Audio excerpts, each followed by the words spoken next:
Thanks, Chris. We've got a great next hour planned ahead for you. We'll be talking to a trained psychologist from SMU's campus on student-athlete mental health, and we'll hear from some of our football student-athletes on the Americans' Powerful Minds initiative.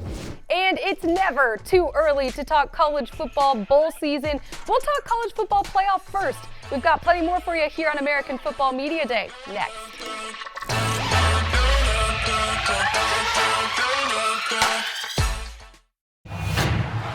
A decade of power performance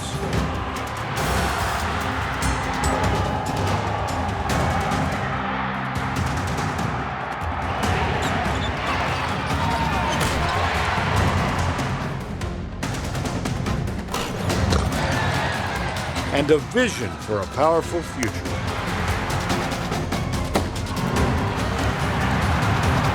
This is the American Athletic Conference. How do you drive impact for 200 years? By doing it boldly. By building a bridge, breaking a barrier, planting a flag, owning a stage. Because here, we learn by doing and believe the status quo was built to be broken. So be proud, be bold, be Cincinnati. We're 2 centuries in, and we're still creating what's next. We are Boldly Bearcat. Going to have an absolutely electric atmosphere this afternoon in Texas.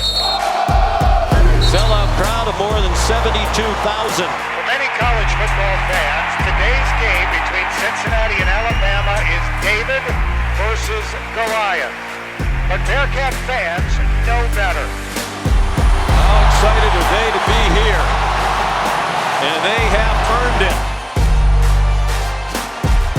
A season the American, Cincinnati, and even college football fans will never forget. The Bearcats finished number 4 in the country in the final college football playoff rankings after breaking through what many perceive to be a glass ceiling, becoming the first team in the American to make the college football playoff. And the CFP's executive director, Bill Hancock, joins us now in the American studios. Bill, first off, it's great to have you here. Thanks so much for taking the time to join us. How did the 2021 Cincinnati Bearcats making the playoff validate the system?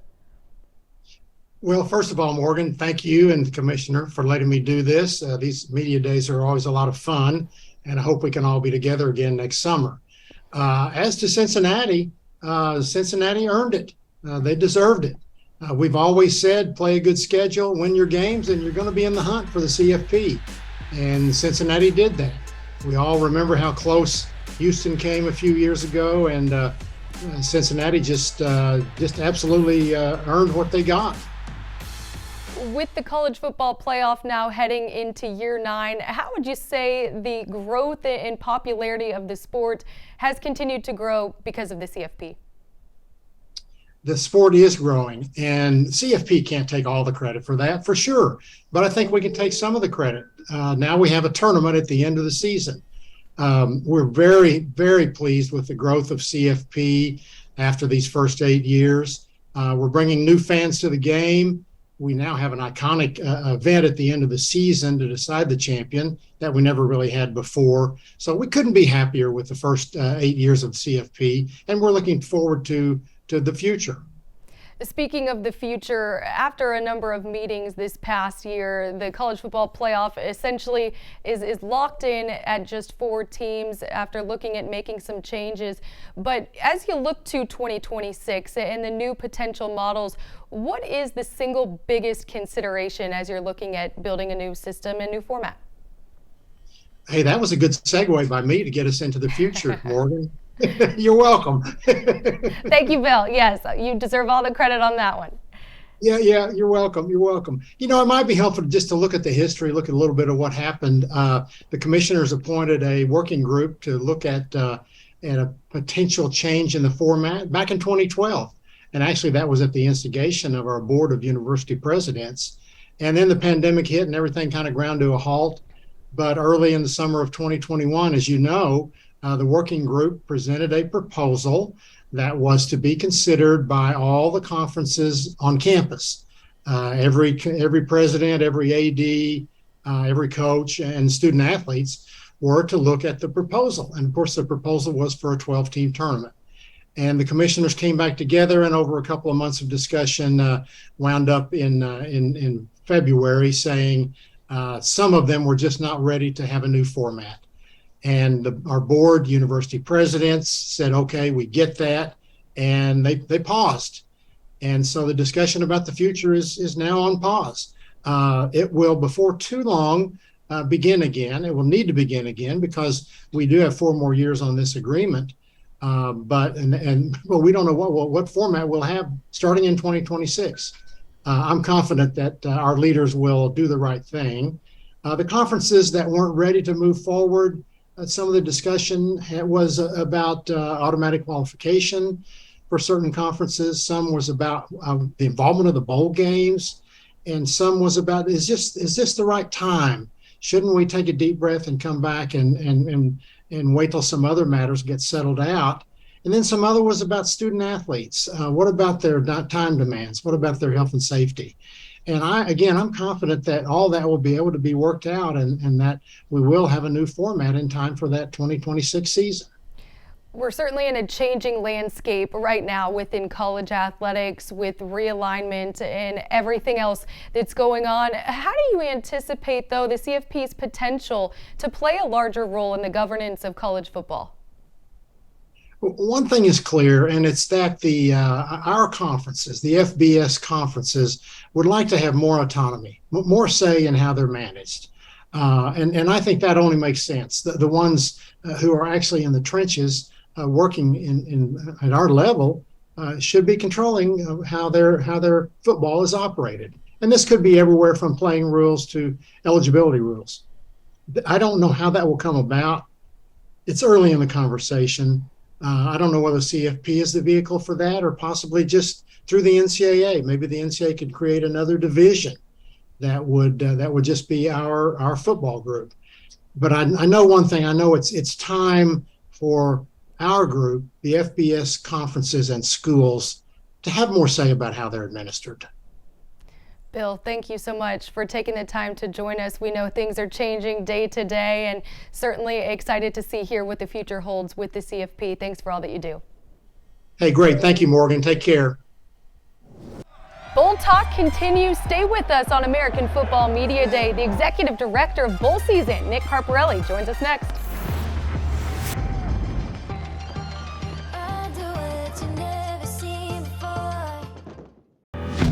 What is true blue? It's true loyalty, supporting others with unwavering commitment. It's true innovation, thinking creatively and strategically to make a difference. It's true strength, taking risks and standing up for what's right. True Blue is a 125-year legacy. Find the true you at the University of Tulsa. A decade of power performance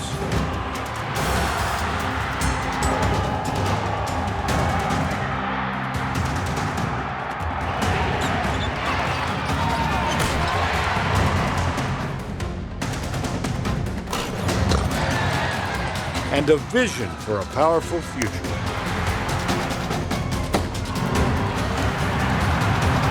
This is the American Athletic Conference.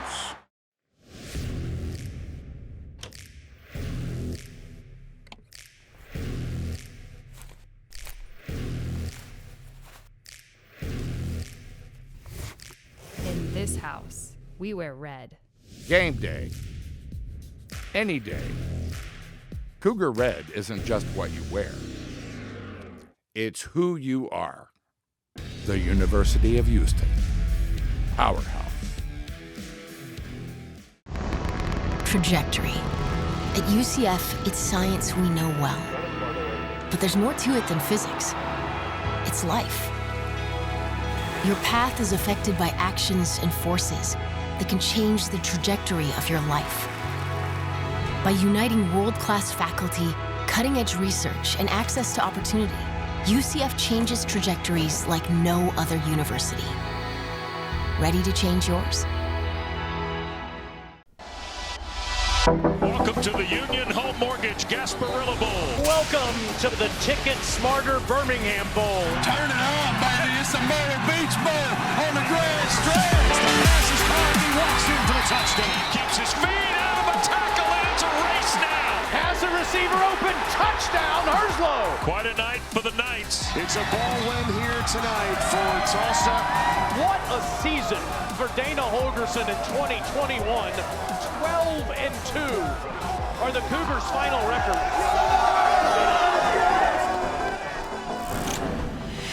Welcome back into American Football Media Day. I'm Morgan Uber. When you think college football in December, two words come to mind: bowl season. Nick Carparelli is the executive director of bowl season, and we have the opportunity to welcome him right now into the American studios. First off, thanks so much for taking the time to join us. College football fans, when they think bowl season, it's a 3-week period in December, but you literally represent bowl season. When it launched in 2020, what is the entity of bowl season?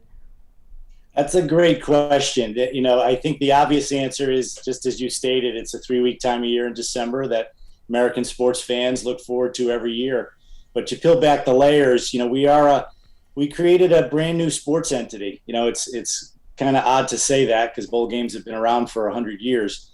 But when I was hired 2 years ago, it was as the executive director of the Football Bowl Association, which no one had ever heard of, even though it had served the individual bowl games collectively for about 30 years. But it was nothing more than an internal trade association.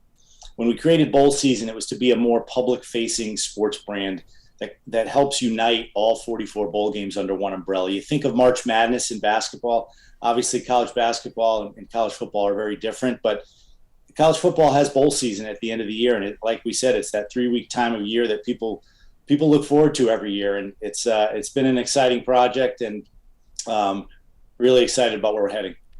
As executive director, what all does your job entail? Well, I think like a lot of jobs in sports, you get the questions, well, what do you do when it's not bowl season? It's the games don't magically appear in December. There's a lot of work that goes into them. We stay busy all year long. We have a big annual meeting in April where everybody who works for a bowl game, does business with a bowl game, comes together. We had 500 people for 4 days. I'm busy networking with college football administrators. One of my big jobs is to be an advocate for the bowl system and each of the individual bowl games, tell all the great stories about how meaningful the bowl game experience is to everyone involved, the student athletes, the institutions in general, the communities that host the games. So we do that all year long, and now we're at a period of time where we're starting to gear up for the football season, kicking off on Labor Day and leading right into bowl season. Tradition, pageantry, bragging rights, it all sums up college football. But for you, what sparks your passion for college football, specifically the bowl season? Well, I'm kind of a sucker for all those things, pageantry, tradition, rivalries. Some of the headlines we're seeing in college athletics these days with conference realignment, it saddens me because I think it's at the expense of a lot of great rivalries, a lot of regional matchups, things that really matter to people. It's all driven by money, and I think that's important, but it's not the be-all, end-all. I don't think fans care how much money their institution makes off their athletic program. They just like watching the teams play, and they like to see who they play. It's meaningful to them. I think in bowl games, you hang on to some of that tradition in college football, and you see these great matchups every December. Some of them are, I think you're starting to see some rivalries renewed in bowl games, rivalries that have gone away in the regular season.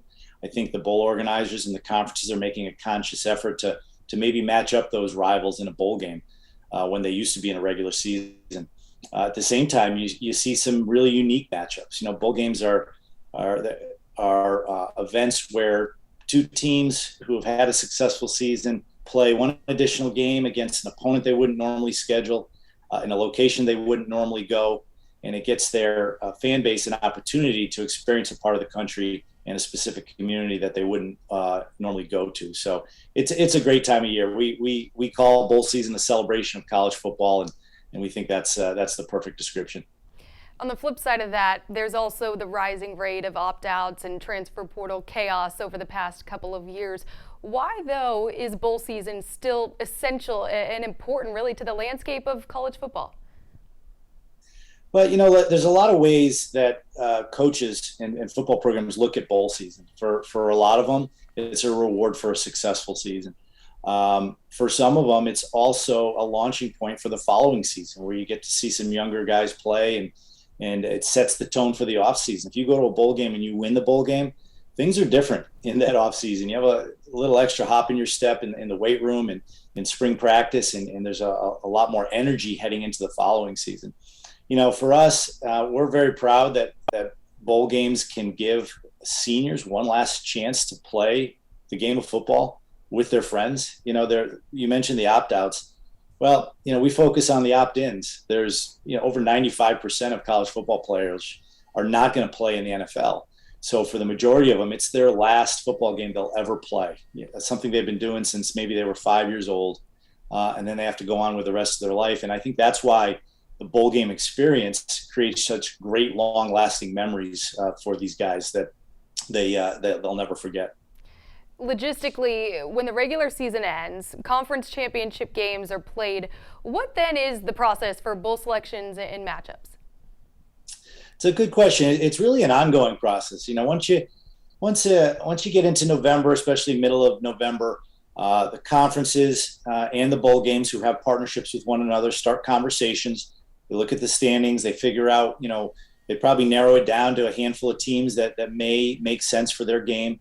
Once you get through the end of the regular season, heading into the conference championship game, there's some matchups that are probably pretty well set, teams that are not participating in the conference championship games, and some planning starts then. But as you mentioned, right when those conference championship games end, it's a frenzy on Saturday night and into Sunday, where all the matchups are finalized. There's a lot of conversation, a lot of conference calls between bowl game executive directors, conference office administrators, athletic directors to sort it all out. It's a big puzzle. It really is, but it's a fun time of year. We found, through the launch of bowl season and really activating around key times of the year and key days specifically, that Selection Sunday, all eyes of the sports world are on bowl season, and it's a lot. It's a hectic day, but it's a lot of fun. It's not just one single game, but truly a celebration of college football all year round. Nick, thank you so much for taking the time. Never too early to talk bowl season. Really appreciate it. Thank you, Morgan. Appreciate the time. Coming up next on American Football Media Day, we'll keep talking Bulls. The executive director of the Armed Forces Bowl, Brant Ringler, joins us live from the American Studios. Stay with us.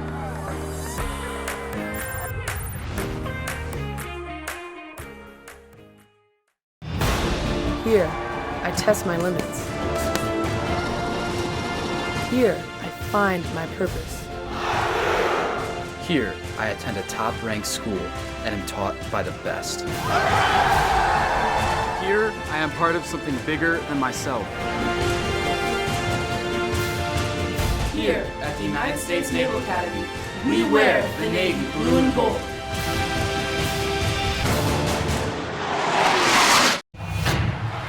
A decade of power performance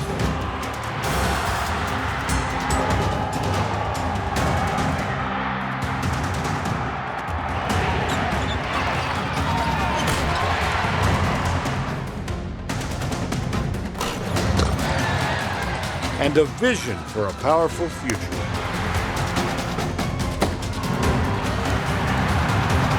This is the American Athletic Conference. Since 2006, the Armed Forces Bowl honors the sacrifices of the men and women, both past and present, who selflessly serve our country. The pageantry and game itself recognizes all 6 branches of the military with a wall of heroes, flyovers, on-field induction ceremonies, and so much more. Joining me right now in the American Studios is the Executive Director of the Lockheed Martin Armed Forces Bowl, Brant Ringler. Brant, first off, it's great to have you here. Thank you so much for taking the time to join us. I myself had the opportunity to experience this bowl game in person this past December, and just the spectacle, the pageantry, all of it. You guys haven't just created a bowl game, but really a unique way, a genuine way to honor our military. How have you done that? Well, first of all, thank you for having me on the show, Morgan.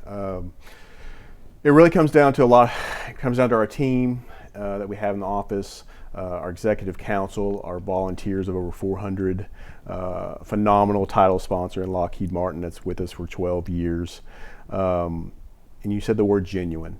When we honor our armed forces, we have to be genuine about it. We just can't roll out a couple of people and say thank you for your service. No, it's the entire event. So constantly throughout the game, we have ways in which we say thank you. We've had homes given away, cars given away, iBots, which are standing wheelchairs. Those are some things that are life-changing events for people. And so for them to experience that and us to provide that really gives our moniker of Bowl for the Brave, who we're honoring, real meaning. So we try to do that in every facet that we can, and we try to do it throughout the entire game and throughout the entire year. Over the past 20 years, 11 times the military institutions, Air Force, Army, Navy, they've been represented in the game. What's different when those military institutions are there playing in that stadium? Well, it adds obviously to the theming that we have around the Armed Forces Bowl. But you know, anytime a military academy is in the game, you always feel like they're the underdog. You also know that they're going to play a full 60 minutes. There's no quitting those guys. But the one main thing I think that's so easy to pull for them, you know what these guys are going to go do after they finish their football careers. They're going to go serve our country. So it's not hard to pull for those guys, right? So we thank them for that, and it just makes our event even more exciting. With Navy being part of the American, and this partnership with the American dates all the way back to 2014. What has the partnership really provided for you all? Well, first of all, you know, the American Athletic Conference has great leadership, and we've always enjoyed working with them. They have the same purpose we do in taking care of the student athletes and make sure they have a good experience, make sure their fans have a great experience as well. And then, you know, the AAC has provided a lot of great teams. We've had a ranked Navy, we've had a ranked Tulsa in our game. We've had the greatest comeback, and I think in any game ever, with Houston and Pittsburgh, when Houston was down 31-6 with 8 minutes left in the game, and they came back and won the game. That created a phenomenal experience for everybody that was part of that day. And so I can't say enough about the relationship. It's been fantastic. Definitely a Sports Center top moment that we'll never forget. And when you think about bowl games, it's so much more, though, than the game itself on the field. It's really a year-long celebration, a week-long celebration for these teams coming into town. How do they really give back to the communities right there in Fort Worth, Texas? So the teams, we involve them in several different ways. Obviously, we do like the Cook Children's Hospital. They go and visit the kids. But what we've done several times is also take them to the Tarrant County Food Bank. And they'll have a competition in how many bags can they fill for our homeless veterans. And so they'll load up like 500 or 600 bags of food, and then they'll be delivered to our veterans that are in need. Why is Fort Worth such a perfectly situated location really for this bowl game? Well, it's a really very patriotic city. It's also, you know, a lot of people don't know this, but it's the 12th largest city in the nation, and it's continuing to grow. There's a Naval Air Station Joint Reserve Base in town as well, so all the branches are represented. A lot of retirees stay in the Fort Worth area because it's just a great city, and you know, they all come out to our game. So all our corporate partners are required to buy tickets for the military. So they go online, and we don't just hand tickets out. They go online, get their tickets, and come to the game. And we have over 25,000 every year come to be honored at our game. Makes it really special. And they're from our community, which makes it even better, right?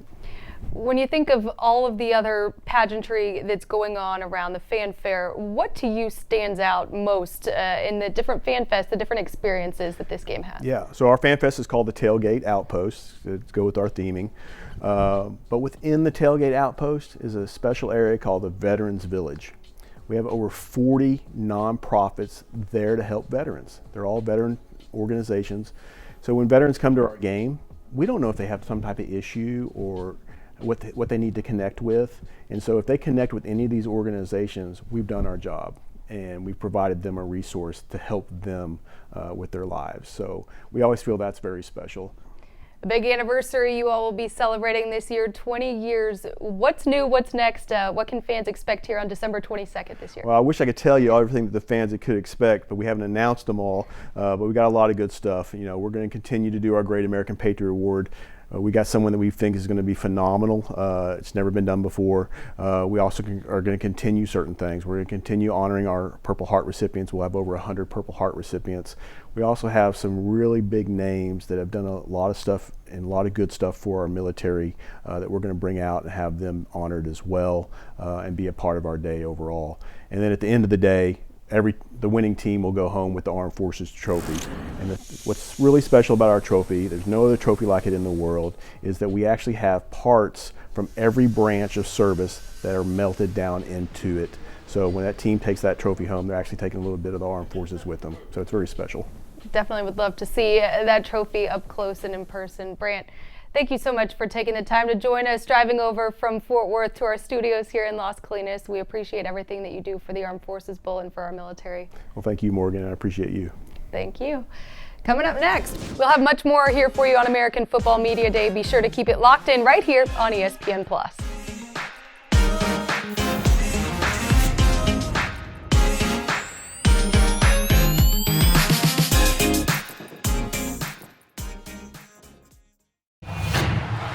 A decade of power performance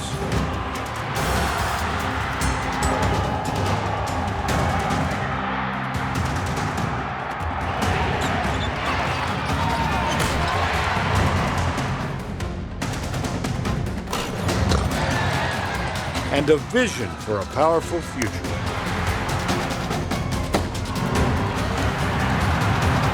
This is the American Athletic Conference. At Tulane University, we are innovators who embrace our uniqueness and unite behind a shared commitment. We make way for research that matters, for big adventures, for a hell of a hullabaloo, for ideas to flourish. Through research, collaboration, and innovation, we make way for a better tomorrow.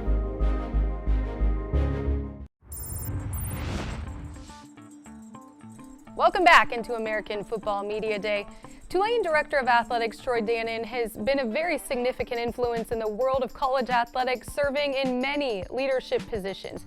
As chair of the Football Competition Committee, a member of the Football Oversight Committee, Constitution Committee, and the newly formed Transformation Committee, Dannen is charged with creating recommendations to create change as college sports as we know it adapts to unprecedented change. I now have the pleasure to welcome Troy into the American studios. Troy, first off, thank you so much for taking the time to join us. Your most recent leadership role, you were named to the NCAA Division I Transformation Committee. What is the overall motivation and purpose of this group?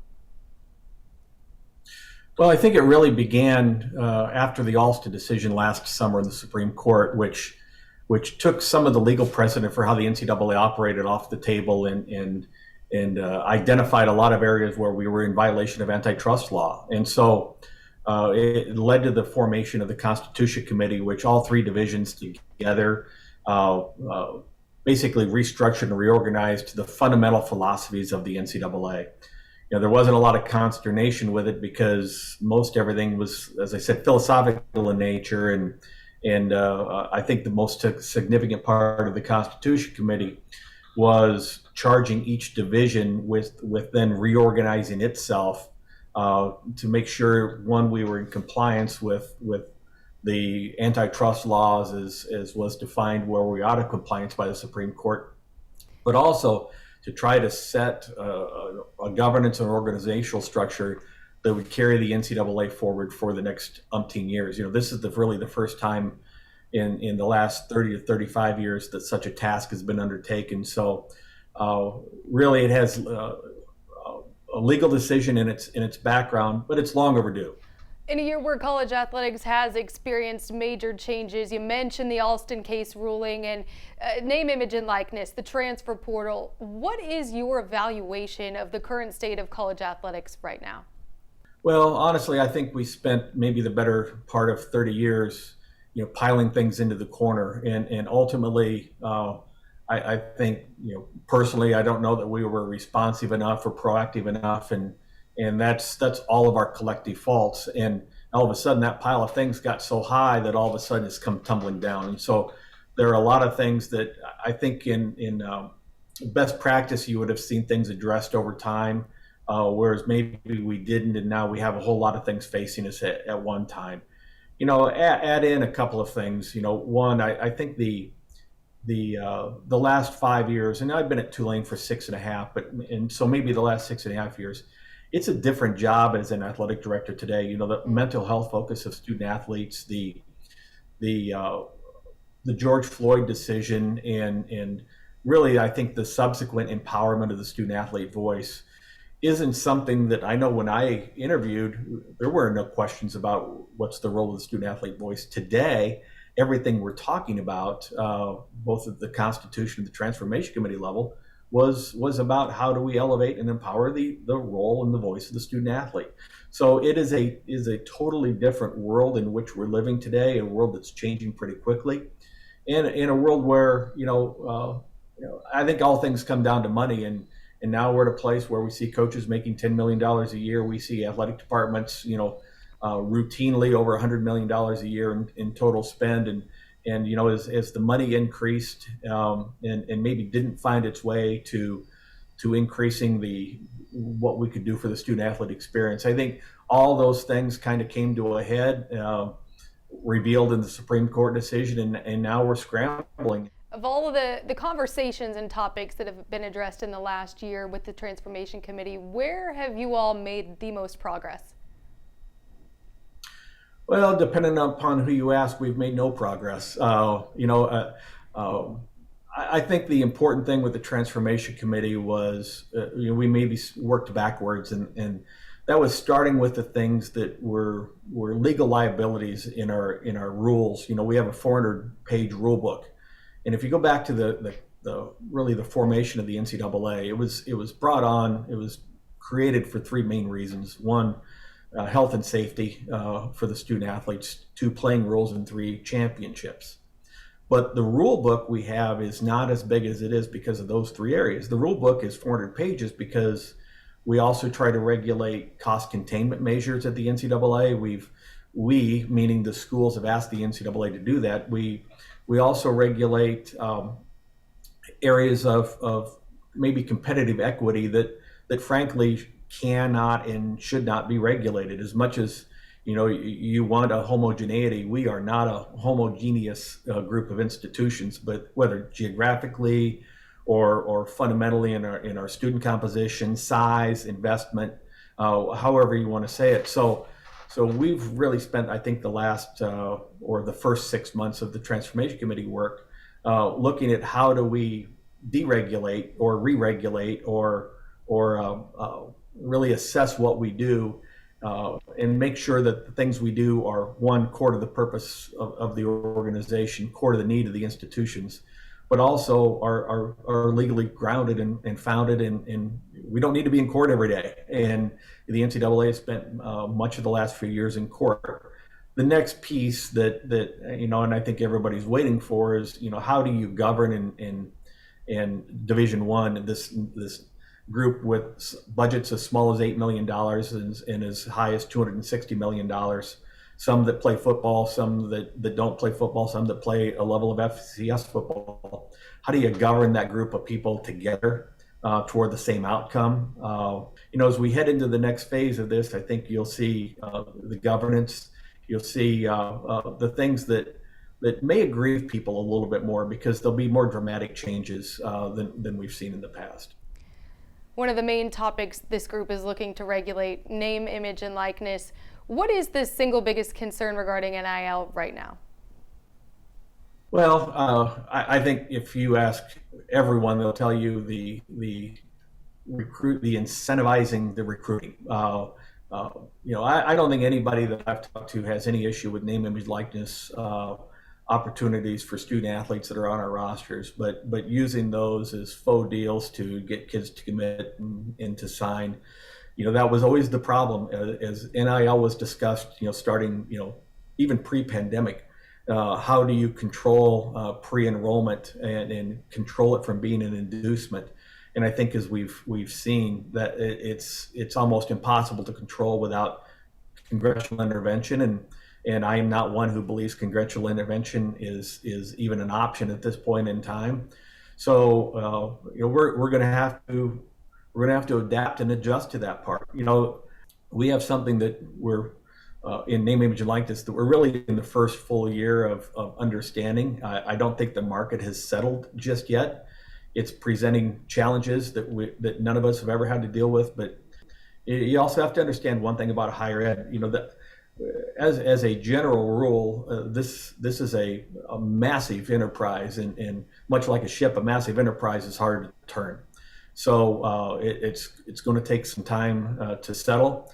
And the other thing you have to understand is that when you're at the top of the totem pole, change is not necessarily your friend, because change challenges your position at the top of the totem pole. And so a lot of people are figuring out that you have to change and evolve and adjust if you want to maintain your position. For a school like Tulane, and even for the American Athletic Conference, I think what the American Athletic Conference has done over the years since Mike came in, every time that challenges come, we've responded very, very well to it, and maybe stepped up ahead of other schools through that challenge and ahead of other conferences.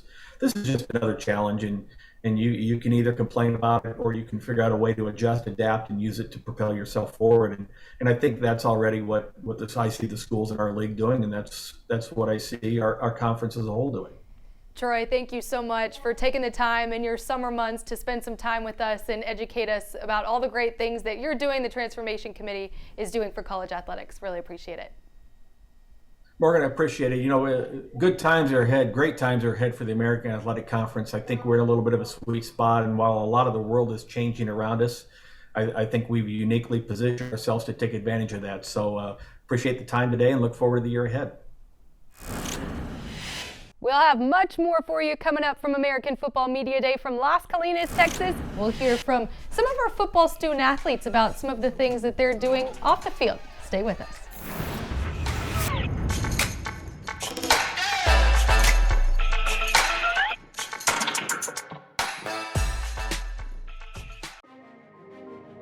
At Tulane University, we are innovators who embrace our uniqueness and unite behind a shared commitment.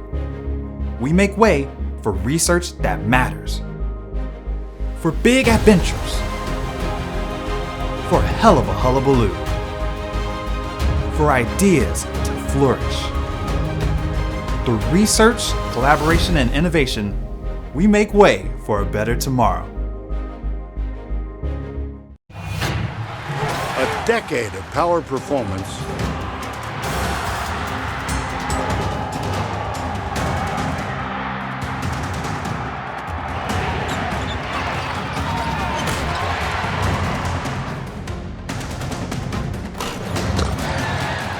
and a vision for a powerful future.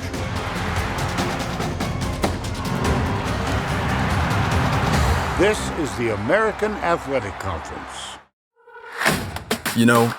College is a small window in time, but it changes you forever.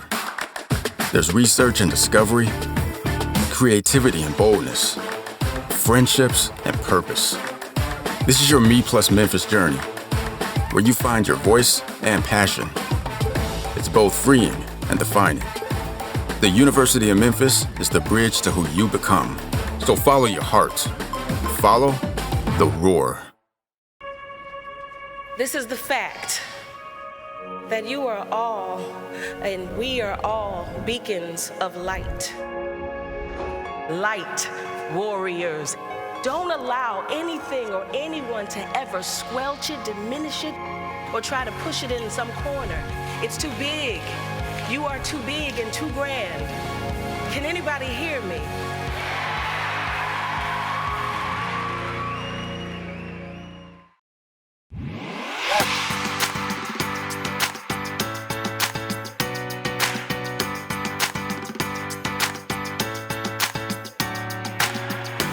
Certainly the conference seeks to serve our student athletes. That's what we are all about. When we have this particular academic symposium, what we're bringing together are our student athletes with our faculty athletic reps and our researchers from throughout the conference. And having those three groups come together where we can not only listen to research that has already been performed, but actually interact with each other. My favorite part was probably networking with the other student athletes, because the social aspect of athletics is probably what intrigues me the most, which is my favorite. And then we get to meet student athletes from SMU and Tulsa and track and basketball and football and soccer. And it really added to the experience because it allowed me as a student athlete to feel at home. The consortium and the symposia that we sponsor and the research we do, it clearly supports the academic mission of our schools. It enhances that academic mission. We as a conference are proud of that. We want our schools to be highly respected academically and for the work they're doing in their communities, as well as for their athletics, and that everything helps each other. I love all of the different topics that we're getting to talk about because I think it really shows how multifaceted student athletes are.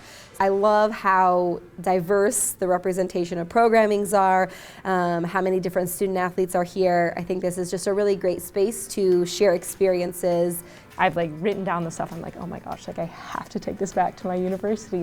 This is something I really want us to do. The primary focus of my presentation was making certain that the membership understands what the Office of Inclusion, Education, and Community Engagement does. So being able to talk about the phenomenal staff, the resources and services that we provide, as well as some of the events that we have.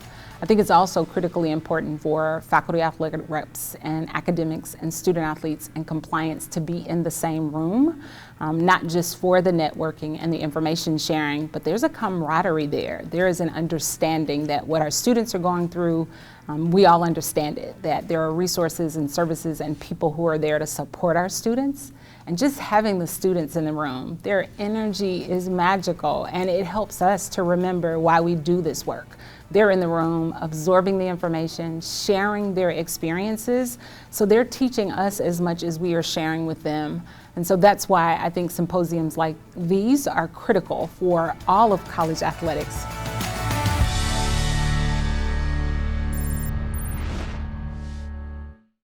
That was a look into the Americans Academic Consortium. However, one weekend a year isn't nearly enough to discuss ways to improve the student-athlete well-being, which is why every single campus around the country has what's called a Student-Athlete Advisory Committee. SAAC student-athletes meet regularly throughout the year to discuss ways to make change both locally on their campuses and nationally at the Division I level. Joining me now are two SAAC student athletes, also football players at Temple and Memphis, offensive lineman Wisdom Corshi and kicker David Kemp. Wisdom, look at you first here. What does SAAC and its mission mean to you? SAAC and its mission mean to me is it's a really big role. What SAAC means to me, it's a voice for student athletes to be heard. You know, it's an opportunity for student athletes to be presented. You know, given any situation on campus or off campus, I feel as though student athletes should be heard in a very important role. And his mission to me is that student athletes should be served. And you know, as we give back to our school, I think it's important that student athletes, you know, are presented with every opportunity on and off the field or court. David, why for you were you interested in being a part of SAAC there at Memphis? Yeah, I got offered early when I got here, and it looked like a great opportunity to get involved with the campus. And then once I got into it, I really realized how big of a role it was. I got to meet a lot of people who have been in it for a while, and it's just a great opportunity to represent student athletes at our university and have our voices be heard and help improve student well-being and our student athlete well-being and just make our experience the most it can be. Both of you mentioned the student-athlete voice. When you think about some of the things that you've been able to learn through SAAC, how have those leadership qualities really improved how you've been able to serve as a teammate in your locker rooms? Wisdom, we'll start with you. It taught me how to be more aware of my surroundings when it comes to my teammates. It shows that your teammates should be more heard.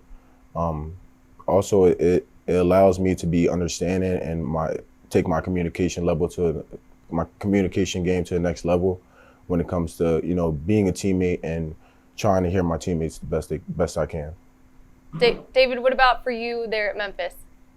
I would say it really helped me also, you know, becoming aware with surroundings that I may not be dealing with, or like struggles that other people have on the team or within other sports that we talk about, and just helped me be able to communicate with others about that. And it just helped me kind of get more involved with my team from that aspect. When we take a look at the student athlete voice and changes that you all are creating on your campus, one that really comes to mind, of course, in recent years is name, image, and likeness. But what else? What else are you all doing right now? What issues are you raising, either big or small, on your campuses to create change? David? Yeah, there's a lot of things we do right now. We've been a lot more active on social media within SAAC. Right now on the football team, we have a thing called the 901 Fund. Like our area code here in Memphis is 901, and it just is kind of a way for our team to get more active in the community when it comes to our name, image, and likeness, and help you know, make money from that, rather that's helping out or on social media or just things we're doing. Wisdom, what about you all in Philly? Being a school in North Philly, I think it's important that we try to outreach the community around us, try to give back to the community the best we can. Also, we're focused on mental health. I feel as though mental health has been a real big conversation upcoming year or two. It's important that we are creating these safe spaces for our student athletes to reach out to people and feel safe. You mentioned mental health, and with SAAC specifically in the American Powerful Minds is the name of that initiative. What difference has that initiative, that 1 week throughout the fall, but really carrying that forward, those messages forward, what kind of difference has that made on your campuses? One thing that has been really big when I noticed when I got here, we had a guy come in and speak with us about student athlete mental health and all that. I had never really realized how big that was and how big of an impact it had on, you know, our performance. But when I got in SAAC, it became even more of an emphasis. And now actually just recently our team had kind of a counselor get on staff, and we're able to go in and speak with them anytime we want. And it's just kind of a big thing that can help our mental health, which overall leads to helping our performance. When you think about the culture of your team, what types of things, what different types of conversations can be had that really can just overall help the feeling inside the locker room? I would say it just comes with speaking up to each other, opening up to your teammate, the man to the left or the right of you. Just opening up yourself is very important.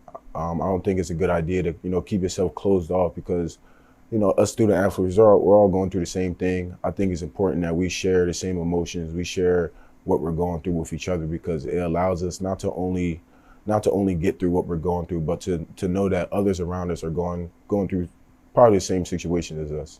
It's incredible to hear that these conversations are being had and the stigma really is being broken down. Switching gears from mental health, what other initiatives, what other things are you all looking to do here this upcoming fall? When it comes to the upcoming fall, we plan on staying together. I know after COVID year, things are rough, you know, bring everybody back along. But this upcoming fall, it's important that us student athletes stay together. You know, we help each other out, keep each other, you know, motivated and stay positive through all the adversity we go through. David, what about for you?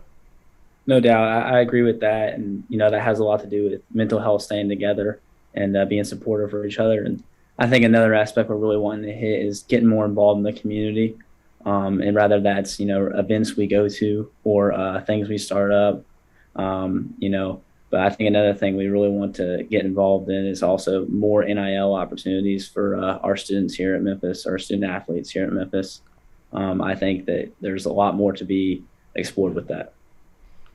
Thank you guys so much for taking the time to join us to talk a lot about what you do off the field. We see the exciting on the field play every Saturday, but really, really great to hear all the special things that are being done off the field with SAAC. David, Wisdom, really appreciate the time. Thanks so much. Thank you. Thank you. We'll continue the discussion on student-athlete mental health. Coming up next, we'll be joined by SMU licensed psychologist Dr. Allie Wade joins us here in the studios. Be sure to stay with us on ESPN Plus for American Football Media Day.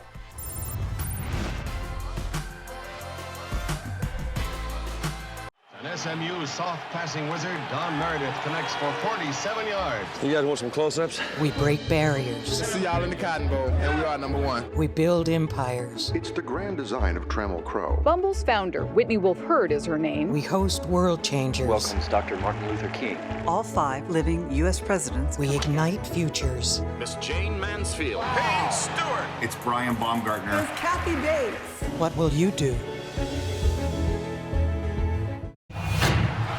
A decade of power performance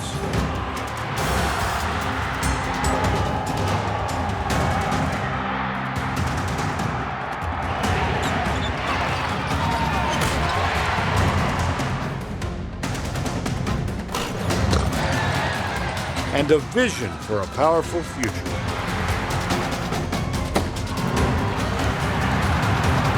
This is the American Athletic Conference.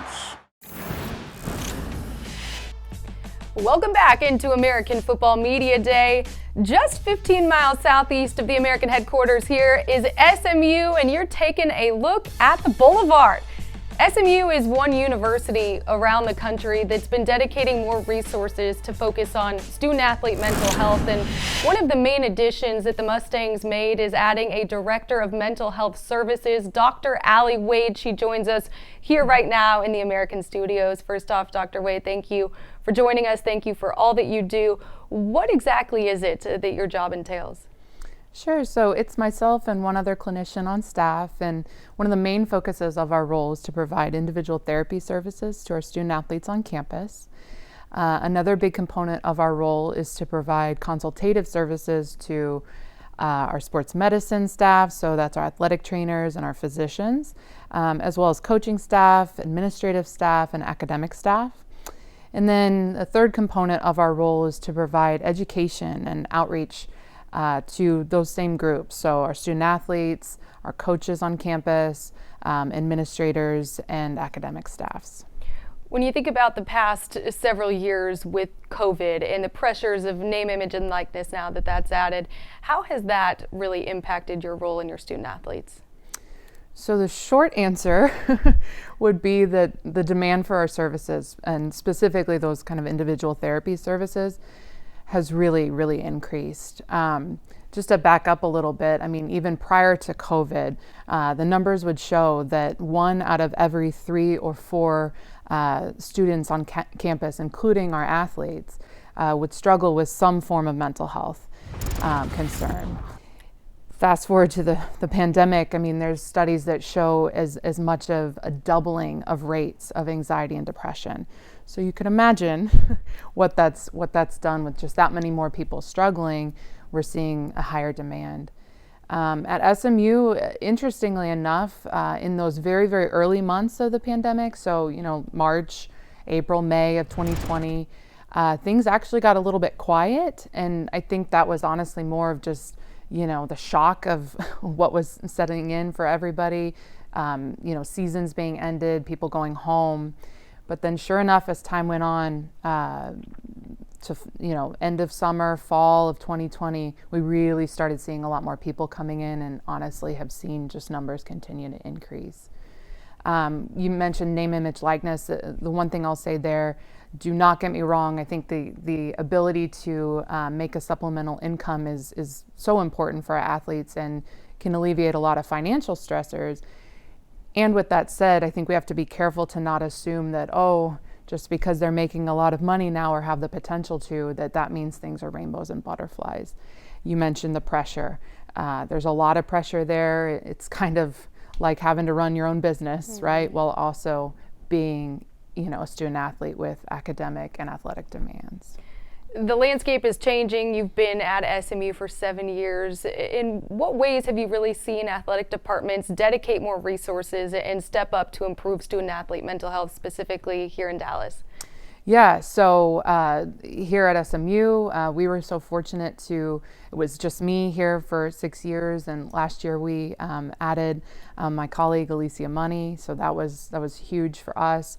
And then just around the conference, when I first started, there was just myself and a few other institutions that had someone like myself, where dedicated to just athletics and just our student athletes, and have specific training and background experiences in that. Whereas now the majority of our schools in the American Conference have providers like myself. So we're seeing that more and more. And in addition, there's just more conversations like the one we're having, which is so important. Starting to destigmatize mental health and make it more talked about, more recognized. Initiatives like Powerful Minds have really taken off. So just seeing a lot more of that, which I think is so great. What's next? What still needs to be done in order to continue breaking the stigma, ending the stigma? What can college athletic departments do to help that? Yeah, great question. To me, there's really three important pieces. One is what we just touched on. So making sure we do have people like myself in positions at every school. Not every school out there has that, and it's really important to have someone with that unique training and experience, because our student athletes, it's a unique population with unique needs. So that's one thing. And then once you do have those people, continuing to assess the demand for services. It's not just that you have one person for 500 student athletes and you checked a box, right? We have to keep looking at, are we meeting the demand for services and staffing appropriately? Secondly, I think a lot has to do with our coaches. What kind of coaches are we hiring and retaining? Are we getting coaches that really see the student athlete as a whole person, as a human being that has a life and concerns outside of sport? Or are we, getting coaches that just look at the athlete as a means to the results that they want to get? So that's a big thing. And then thirdly, I think, what kind of culture are we creating in our athletic department as a whole? Is it one that further stigmatizes mental health, sees it as weakness or something you just get over? Or is it one that recognizes that these are real concerns, they're valid, and they're just as important as an orthopedic or physical illness or injury? For a student athlete that might be watching this, what is the single biggest resource that you would recommend for someone that's struggling with depression or anxiety? Great question. And so this one comes up a lot, and do not get me wrong, there's a lot of really helpful resources out there that are more kind of that self-help type apps, things like Headspace, Calm, and those are so important and very needed and necessary. But to answer your question, if it's somebody struggling with anxiety, depression, or if there's an eating disorder or something kind of larger going on, the most important thing is to get help, right? If use an analogy, if you had a heart condition, you wouldn't just use an app for that. You would see your cardiologist. And so same thing here, being able to reach out to the resources you have on campus and get that professional help. And if you don't know, who those people are, I always tell our athletes, go to your athletic trainer. They're going to be the kind of front lines. They're going to know how to get you set up with those services. And so having the courage to do that. Dr. Wade, thank you so much for everything that you do for the student athletes at SMU. Really appreciate this candid conversation and hope to have many more of these. Appreciate it. Thank you. Thank you. Coming up next, we will have 3 more hours, 6 more teams for you on American Football Media Day. Stay with us here on ESPN+.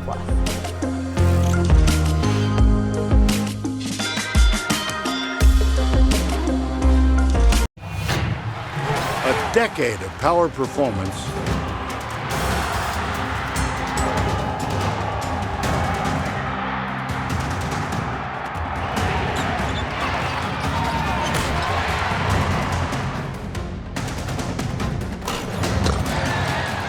and a vision for a powerful future.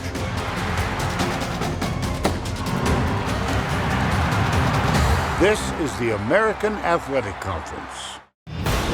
Here, I test my limits. Here, I find my purpose. Here, I attend a top-ranked school and am taught by the best.